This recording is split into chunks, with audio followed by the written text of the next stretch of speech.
मङ्गलं पञ्चपरमेष्टि मङ्गलं तीर्थङ्करं मङ्गलं विश्वजिन्धर्मं मङ्गलं वीरशासनं मङ्गलं वीरशासनं वन्दितो सर्वसिद्धे ध्रुवमचलमणोभवं गतिं पते वोक्षामि समयपाहुड मृणमो सुध केबिली भड़िदम। समयसार परम मांगलिक ग्रंथ है। आचार्य कुंदकुंद देव के द्वारा ईसा पूर्व प्रथम शताब्दी में यह लिखा गया है। भगवान महावीर स्वामी की वाणी को प्राकृत भाषा में प्रस्तुत किया गया है। 415 जो है कुल इसमें गाथाएं हैं। भाषा जो है प्राकृत है, शैली आध्यात्मिक है, आत्मा का जो सार है इस ग्रंथ में बताया गया है। हम लोग 28 और 29 नंबर की गाथा को पढ़ रहे थे। सभी पेज में निकाल लेंगे 28 और 29 नंबर की, जिसमें व्यवहार स्तुति निश्चय स्तुति नहीं है। हम लोग भगवान की व्यवहार की से स्तुति करते हैं, लेकिन आचार्य मोहन कह रहे हैं कि व्यवहार की स्तुति में व्यवहार की स्तुति निश्चय स्तुति नहीं हो सकती है। यद्यपि व्यवहार की स्तुति को करने को मना नहीं किया गया। जब आप भगवान की व्यवहार से स्तुति करोगे तो उनका नाम लोगे, उनका नाम स्मरण करोगे, समोषण आदि का वर्णन करोगे, रूप का वर्णन करोगे। आपका रूप कितना सुंदर है, मनोज्ञ है, आप अनुपम हैं, आप अद्वितीय हैं, आप विकार रहित हैं, आपके शरीर में धातु उपधातुएं नहीं हैं, परम औदारिक शरीर है, आपके नयन अच्छे हैं। इस प्रकार से आप कितने प्रकार से भगवान की वंदना करोगे, केवली की वंदना करोगे या आचार्यों की वंदना करोगे। तो हम जो है अवलंबन से जो है भगवान की वंदना करते हैं। लेकिन यदि हमारा उसमें भगवान के गुणों का स्मरण ना हो तो वो अवलंबन भी जो है वो निरर्थक हो जाएगा। भगवान की हम वंदना जो करते हैं वो मूर्ति से अमूर्ति मान की करते हैं। मूर्ति तो एक माध्यम है। भगवान का हमने जिनबिंब स्थापित किया है, वो जिनबिंब एक क्या है, माध्यम है उनके गुणों का स्मरण करने के लिए। अनंत गुणों के भंडारी भगवान होते हैं, अनंत गुण होते हैं। तो हमारा लक्ष्य तो अनंत गुणों का होता है। किसका लक्ष्य होता है? अनंत गुणों को, कि हम भी अपने में ऐसे अनंत गुण प्रकट कर सकें। ऐसी भावना से हम भगवान की स्तुति करते हैं। मात्र व्यवहार स्तुति करते गए और निश्चय स्तुति का हमें ध्यान नहीं रहा तो वो व्यवहाराभास स्तुति कहला जाएगी, वो मात्र मिथ्या स्तुति कहला जाएगी। हमने बाहर बाहर का वर्णन तो कर लिया, लेकिन अंतरंग का वर्णन नहीं किया। तो भगवान महावीर स्वामी कहते हैं वो निश्चय स्तुति नहीं कहलाएगी। अपनी बात की पुष्टि करने के लिए आचार्य भगवान आज 30 नंबर की गाथा में हमें दृष्टांत के माध्यम से समझाएंगे। 30 नंबर की गाथा है। पहले इस गाथा का अपन उच्चारण करेंगे, फिर इसके अर्थ को भी समझेंगे। नय रम्मी वर्णिदे जह नवी रण्णो वर्णना कदा होदी देह गुणे थुवंते न केवली गुणा थुदा होंती। नैरम्मी वर्णिदे जह नविरण्णो वर्णना कदा होदी देह गुणे थुवंते न केवली गुणा थुदा होंती। वर्णन नहीं है नगरपति का, नगर वर्णन जिस तरह केवली बंधन नहीं है, देह बंधन उस तरह। एक एक शब्द का जो है अर्थ देखेंगे। जह जैसे नैरंबी नगर का वर्ण देवी वर्णन करने पर भी रण्य राजा का वर्णना वर्णन न कदा होती, कभी नहीं होता। देह गुणे शरीर के गुणों का थुप बनते स्तवन करने पर केवली गुण केवली के गुणों का वर्णन थुदा स्तवन ना नहीं होती होता है। जैसे हम किसी नगर का वर्णन करें, वर्णन करना प्रारंभ करो, महावीर स्वामी के नगर का वर्णन प्रारंभ करो। क्या है भगवान महावीर स्वामी का नगर का नाम क्या है पहले बताओ? तो वैशाली नाम कुंडग्राम जो है वो भगवान के जन्म स्थान है। अब उस नगर का वर्णन करो, शास्त्रों में बहुत वर्णन मिलेगा। शास्त्र पढ़ने की कला सीखो पहले, ठीक है ना? बोलिए गे हे उपादे, ये शास्त्र पढ़ने की कला है।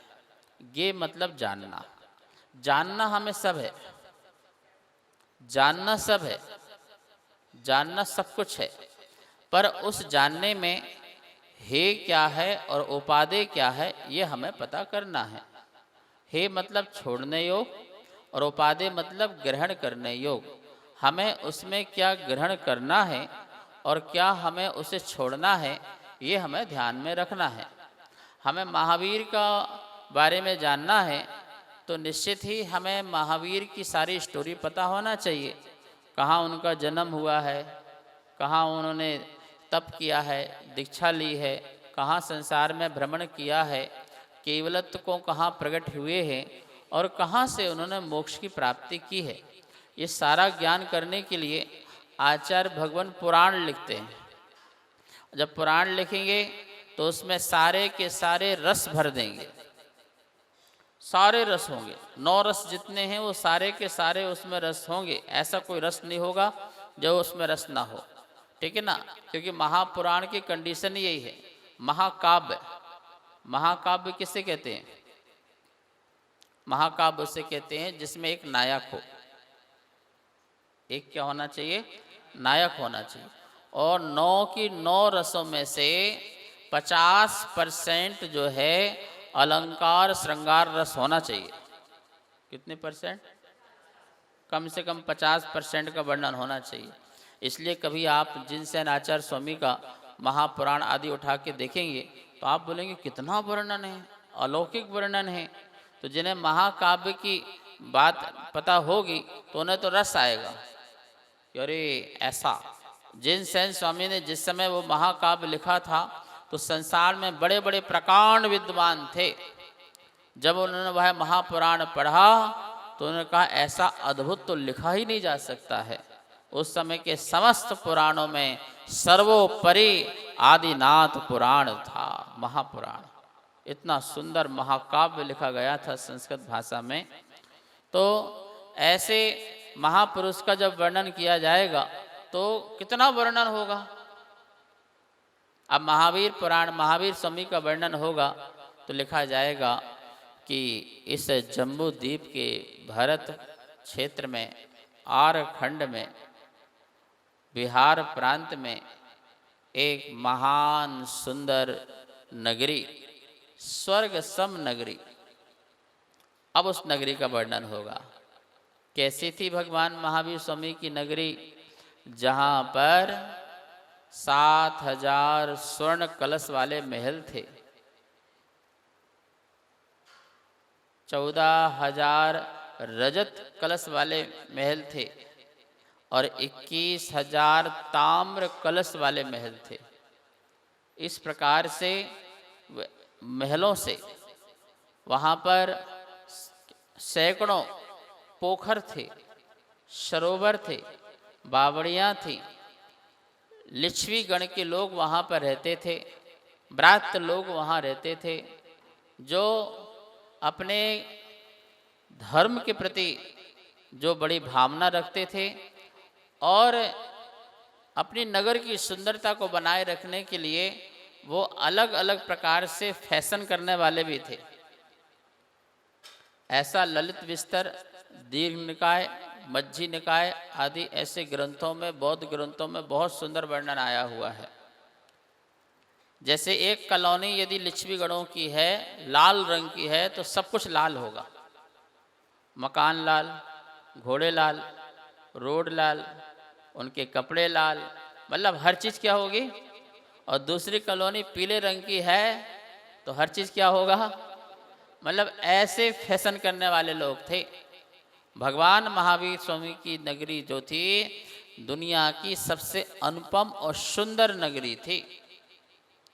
बुद्ध की कर्म भूमि थी वो। बुद्ध जब उस नगरी से जा रहे थे छोड़ करके, तो पीछे मुड़ मुड़ के बार बार देख रहे थे। तो आनंद उनके शिष्य ने कहा, भंते क्या बात है, आप पीछे मुड़ मुड़ के बार बार क्यों देख रहे हो। तो बस भगवान महावीर की ऐसी सुंदर नगरी दोबारा नहीं देख पाऊंगा स्वर्ग जैसी, उसको मैं इसलिए बार बार देख रहा हूं। इतनी सुंदर नगरी थी। तो हम जब नगर का वर्णन करते हैं तो उसमें इतने गाय, इतने बैल, इतने हल, इतनी धन धान आदि से समृद्ध है। ऐसे महान नगरी में एक नंदाव्रत महल 7 खंडों का, कितने खंडों का, 7 खंडों का, खंड का जो है वह नंदाव्रत महल था। और उस नंदाव्रत महल में राजा सिद्धार्थ और रानी तिसला प्रियकारिणी रहती थी। और उनके जो सुपुत्र हैं, गुणों से समूह से सहित ऐसे वर्धमान महावीर का जो है वहाँ पे जन्म हुआ, ऐसे उनके पुत्र थे। अब सोचो महावीर का वर्णन तो कितना सा आया है, बोलो। एक लाइन में महावीर का वर्णन आया कि भैया यहाँ जन्म हुआ, यहाँ से दीक्षा हुआ, यहाँ से साधना की, पावापुरी से निर्वाण और मोक्ष हो गया। 5 लाइन में महावीर पुराण समाप्त है। लेकिन कितना बड़ा है, कितना बड़ा है। तो बहुत सारी वस्तुएं भरी होंगी। तो उसमें हम देखते हैं, फिर हमें ये तो सब था, जानने योग तो सभी था, लेकिन उसमें से हे क्या था और उपादेय क्या था वो हमें ग्रहण करना है। हमें क्या मतलब नगर से और क्या मतलब महल से, क्या मतलब सरोवर से और क्या मतलब वहाँ के जंगल से। ठीक है, वर्णन किया, बहुत सुंदर वर्णन किया। हमें तो इतना ही पता था कि एक ऐसा जीव जो है पृथ्वी में आया, जो रानी तिसला के कोख में आया और जन्म लिया। संसार में बड़े आश्चर्य के कार्य हुए और 30 साल की अवस्था में उन्होंने दिगंबरत्व दीक्षा धारण करके मुनि साधना की। 12 वर्ष तक कठोर साधना करके केवलत्व को प्रकट हुए और समोषण आदि के माध्यम से धर्म प्रहामना करके पावापुरी से मोक्ष को प्राप्त हुए। हमें भी ऐसी ही बढ़ना चाहिए, ये हमें उपादेय है, ठीक है ना। लेकिन इतना सारा वर्णन लिखा ना, क्या लिखा हुआ था इस गाथा में, नैरम्मी वर्णदे जहना नवीरण्णो वर्णदा कदा होई। नैरम्मी नगर के वर्णदि वर्णन करने से जह जैसे नवीरण्णो राजा का वर्णन ना कदा होती, कभी होता नहीं है। आप नगर का वर्णन करो तो राजा का वर्णन व्यवहार से होता है, व्यवहार से तो होता है, ध्यान रखना, निश्चय से। अच्छा बताइए, यहाँ पर कोई विदेश से कोई राष्ट्राध्यक्ष आए, राष्ट्रपति आए, वहाँ के प्रधानमंत्री आए और भारत में घूमें और भारत में घूम करके भारत के जो भी क्षेत्र हैं, नगर हैं, गली हैं, सड़क हैं, उसका वो वर्णन करना प्रारंभ करे। अरे भैया कितना स्वच्छता है, कितनी सुंदरता है, कितना सब कुछ व्यवस्थित है, इस प्रकार से वो भारत का गुणगान करें। तो बोलो भारत का गुणगान में किसका गुणगान आ जाएगा, बोलो, अरे नाम ही बता दो ना। आएगा नहीं आएगा। वर्तमान में जो भी प्रधानमंत्री रहेगा तो उसका नाम आएगा कि नहीं आएगा, बोलो। भारत की सुंदरता का, स्वच्छता का और उसकी व्यवस्था का जब कुछ भी प्रशंसा जब भी होगी तो उसमें प्रशंसा किसकी हो जाएगी, बोलो।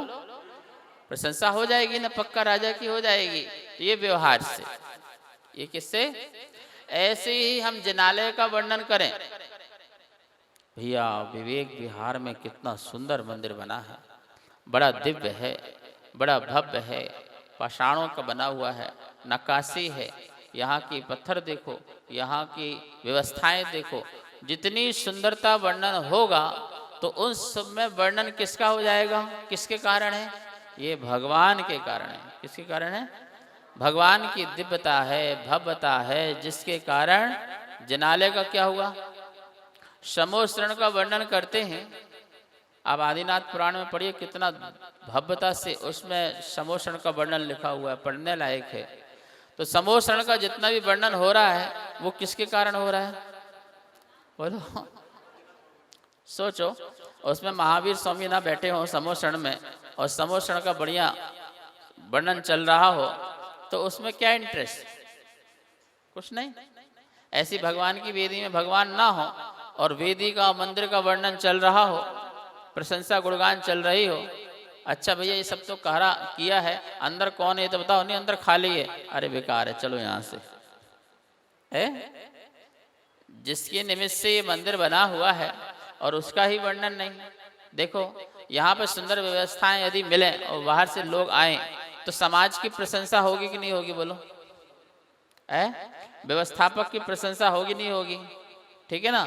ये देखो वहां पे गए थे, सब कुछ व्यवस्थित है, बड़ा ही लोग सम्मान करते हैं, पूछते हैं, बाहर से जो पहले आता है उसे अभिषेक उससे पहले कराते हैं, उसको स्थान देते हैं, उसका मान सम्मान करते हैं, उसका आदर करते हैं। ऐसी समाज हमने कहीं नहीं देखी। तो ये सबसे किसका वर्णन हुआ, वहाँ की कमेटी का भी, वहाँ की समाज का भी, होता नहीं होता, बोलिए, होता है ना। ऐसे ये कह रहे हैं ये व्यवहार है, ये क्या है, ये व्यवहार है। ऐसे हम भगवान के बाहर के रूप का वर्णन करें तो ये व्यवहार भक्ति है। कौन सी भक्ति है, व्यवहार में ऐसा कहा जाएगा। लेकिन निश्चय से नगर के वर्णन करने से राजा का वर्णन, राजा का वर्णन, वो तो नगर का वर्णन हुआ ना, सड़क बहुत अच्छी है, तो किसका वर्णन हुआ, बोलो, नगर का हुआ। यहाँ पर तालाब बहुत सुंदर है, यहाँ के महल बहुत अच्छे हैं, तो ये देखा जाए महल का ही वर्णन हो रहा है, ठीक है ना। ऐसे ही भगवान आप बहुत सुंदर हैं, आपका रूप बहुत अच्छा है, तो किसका वर्णन हो रहा है, भगवान का हो रहा है कि भगवान के शरीर का हो रहा है, बोलो। भगवान आपकी मुस्कान कितनी अच्छी है, आपके नयन कितने अच्छे हैं, आपके ओंठ बढ़िया हैं, आपके गाल अच्छे टमाटर जैसे हैं, ठीक है, आंखें जो है हिरण जैसी है, ठीक है, और आपकी जो है नाभि तो घोड़े की आंख जैसे है। ऐसे करके पूरा वर्णन करो। गोमटे स्तुति पड़ी कि नहीं पड़ी, पढ़ना और उसके अर्थ को पढ़ना। बाहुबली भगवान की प्रतिमा गोमटेश में है और वो कैसी लगती है, दिव्य, उतंग, सुंदर, मनोज्ञ लगती है, अनुपम, अप्रतिम लगती है। तो उसका वर्णन जो है वो गोमटेश स्तुति में लिखा हुआ है। एक एक चीज की उपमाएं दी हैं, आंख कैसी है, कान कैसे हैं, घुटने कैसे हैं, हाथ कैसे हैं, भगवान के नख कैसे हैं, चेहरा कैसा है, बाल कैसे हैं, उसके लिए एक एक उपमाएं दी हुई हैं। उपमा समझते हो ना, खाने वाला नहीं, कर्नाटक पहुंच जाओ उपमा चाहिए, ठीक है ना, वो खाने वाला उपमा नहीं, उपमान, वो मतलब वर्णन करना। जैसे यहाँ पर आपका दीप जल रहा हो, दीपक जल रहा हो, तो उसको उपमा देना, भैया इतना सुंदर दीपक था, मानो कि सूर्य ही उतर के आ गया हो, सूर्य का प्रकाश उतर के आ गया। तो आपने अपने दीपक को किसका उपमा दी है, सूरज की उपमा दी। तो ऐसे ही जो है वहां पर बाहुबली भगवान के शरीर का जो सुंदर मनोज्ञ प्रतिमा है, उसकी एक एक चीजों से कितना सुंदर वर्णन किया गया है।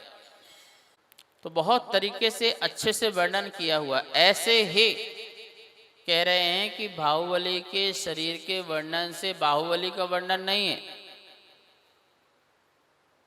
बाहुबली का वर्णन नहीं। यद्यपि बाहुबली भगवान की आत्मा के कारण उनके शरीर का सुंदर का वर्णन होता है, होता नहीं होता है। अब महाराज जियों के भगवान के चरण छूते हैं तो चरण छूते हैं कि उनके आचरण छूते हैं। आप माता पिता के पैर छूते हैं तो उनके नख को छूते हैं, उनकी चमड़ी को छूते हैं, किसको छूते हैं बोलिए? उनके आचरण को छूते हैं। आप गंधोदक क्यों लेते हैं? गंधोदक में क्या है बोलो? अरे तुम्हारे घर का पानी और गंधोदक जल, दोनों में अंतर क्या है? ये चरणों की रज है। ये क्या है? किसकी रज है ये? आप बोलते ना आपके चरणों की रज जिसके मस्तक पर लग जाए उसकी तस्वीर ही क्या, उसकी तकदीर ही, ऐसे बोलते हो ना प्रधान जी। तो ये चरणों की क्या है? प्रभु आपको स्पर्श होकर के आया है, आपके मस्तक के, आपके चरण को स्पर्श होकर के आया है। तो चरण के स्पर्श को हम अपने से स्पर्श करके अपने को बड़ा भाग्यशाली मानते हैं। हमारा भाग्य खुले, हमारी किस्मत खुले, हमारा जीवन धन्य हो, इस उद्देश्य से प्रभु के चरणों को अपने आँखों में, अपने मस्तक पर, अपने ब्रह्म स्थान पर लगाकर, हृदय स्थान पर लगा करके अपने तन मन को शुद्ध करते हैं, अपने विचारों को शुद्ध करते हैं। जैसे यह गंधोदक शुद्ध है, सुगंधित है, ऐसा मेरा जीवन भी सुंदर और सुगंधित हो जाए प्रभु। इस उद्देश्य से हम क्या लगाते हैं? गंधोदक लगाते हैं। यद्यपि गंधोदक महावीर नहीं है, फिर भी गंधोदक का वर्णन है, गंधोदक की महिमा बताई गई है। तो ये बता रहे हैं कि व्यवहार से प्रभु जितने भी हम भक्ति करते हैं वो आपको लक्ष्य करके करते हैं। यदि आपका लक्ष्य नहीं है तो हमारी व्यवहार भक्ति भी मिथ्या हो जाएगी। क्या हो जाएगी? मिथ्या भक्ति हो जाएगी। तो आपको लक्ष्य करते हैं, आपकी शुद्ध आत्मा का लक्ष्य करके हम व्यवहार से आपके शरीर की भक्ति, आपके चरणों की भक्ति, आपके गंधोदक की भक्ति, मंदिर की भक्ति, सब हम वंदना नमस्कार करते हैं, वो आपको लक्ष्य करके करते हैं। फिर भी वो हमारी व्यवहार भक्ति है, निश्चय भक्ति। जैसे नैरम्य वर्णदे जह नवी रण्णो वर्णदा कदा होदी, जैसे नगर का वर्णन करने से कभी राजा का वर्णन बोलो होता नहीं है। व्यवहार से होता है पर निश्चय से नहीं होता है। बिल्कुल ऐसा सर्वथा नहीं बोलने का कि नगर के वर्णन से राजा का वर्णन नहीं होता। सर्वथा ऐसा है क्या बोलो? सर्वथा नहीं है। सर्वथा कहेंगे तो फिर मिथ्या हो जाएंगे हम। सर्वथा नहीं है, व्यवहार से तो है, व्यवहार से तो है, लेकिन निश्चय से, निश्चय से तो राजा का वर्णन करोगे तो राजा का वर्णन होगा। ये राजा बड़ा न्यायप्रिय है, किसका वर्णन हुआ बोलो? बड़ा सरल स्वभावी है, बड़ा दान वीर है, बोलेंगे सरल स्वभावी, सज्जन है, महापुरुष है, प्रजा का संरक्षण करता है, गरीबों का ध्यान रखता है, भूखे को भोजन देता है, बीमारों को औषधि देता है, अपने प्रजा को अपने परिवार जैसे रखता है। इसके अंदर सौम्यता है, इसके अंदर दिव्यता है, क्षमता भाव है, संयम भाव है। राजा बड़ा हमारा अहिंसक है, शाकाहारी है, ठीक है। ये सब किसका वर्णन है बोलो? बोलो, ये असली राजा का वर्णन है कि नहीं है? तो जैसे उसके अंदर जो जो गुण थे उन गुणों का वर्णन करने से असली राजा का वर्णन माना। ऐसे कह रहे, देह गुणे थुबंते, देह के गुणों की थुबंते स्तुति करने से ना केवली गुणा थुदा होंती, ना केवली गुणा, केवली के गुणों की स्तुति नहीं होती है, केवली की स्तुति नहीं मानी जाएगी, ठीक है ना। जैसे देह के गुणों की नगर की स्तुति करने से राजा की स्तुति नहीं मानी जाती है, उसी प्रकार देह की स्तुति करने से कभी भी केवली भगवान की स्तुति नहीं मानी जाती है। तो हमें किसकी स्तुति करना है फिर? किसकी? वंदे तद्गुण लब्धये। बोलिए, बोलते हैं ना, कहाँ पे पढ़ा है आपने? मोक्ष मार्गस्य नेतारम भेत्तारम कर्म भूभृताम ज्ञातारम विश्वतत्त्वानां वंदे तद्गुण लब्धये। वंदे तद्गुण लब्धये। हे प्रभु, आपके गुणों की प्राप्ति के लिए मैं वंदना करता हूँ। तो हम भी भगवान की जो वंदना करते हैं, आराधना करते हैं, पूजन पाठ करते हैं, भक्ति करते हैं, स्तुति करते हैं और परिक्रमा लगाते हैं, नमोस्तु करते हैं, ये सब क्यों करते हो? क्यों करते हो? आप जैसे जो गुण हैं वैसे ही हम में प्रकट हो जाएं, इस भावना से हम आपकी ऐसी स्तुति करते हैं। जैसे आप निश्चल भाव से बैठे हैं, शांत मुद्रा से बैठे हैं, वीतरागता जैसी आपकी अवस्था है, निर्विकारता है, निर्कषाय के परिणाम हैं, स्थिर भाव है, अचल भाव है, अमल भाव है, ये भाव भी मेरे में हो, इस भाव से हम आपकी स्तुति करते हैं। तो प्रभु, हम आपके गुणों की स्तुति करते हैं, आपके रूप की नहीं। तो जैन दर्शन कैसा है? रूप से अरूप की ओर जाना। कैसे जाना? रूप से अरूप की ओर जाना, मूर्ति से अमूर्तिमान की पूजा करना, मूर्तिमान से अमूर्तिमान की, दृश्य से अदृश्य की ओर जाना। कहाँ जाना? दृश्य से अदृश्य की ओर, शरीर से आत्मा की ओर जाना, राग से वैराग की ओर जाना, भोग से योग की ओर जाना। ये जैन दर्शन है। ऐसे हम भगवान की जो है स्तुति करते हैं, हम वंदना करते हैं, तो निश्चय से हमारी स्तुति वही होना चाहिए जो उनके गुण की स्तुति करेगा, देह की स्तुति ना करे। देह की स्तुति करे भी तो उनके गुणों के लक्ष्य रख करके करे, तो फिर वह व्यवहार से स्तुति भी मान्य कहलाएगी।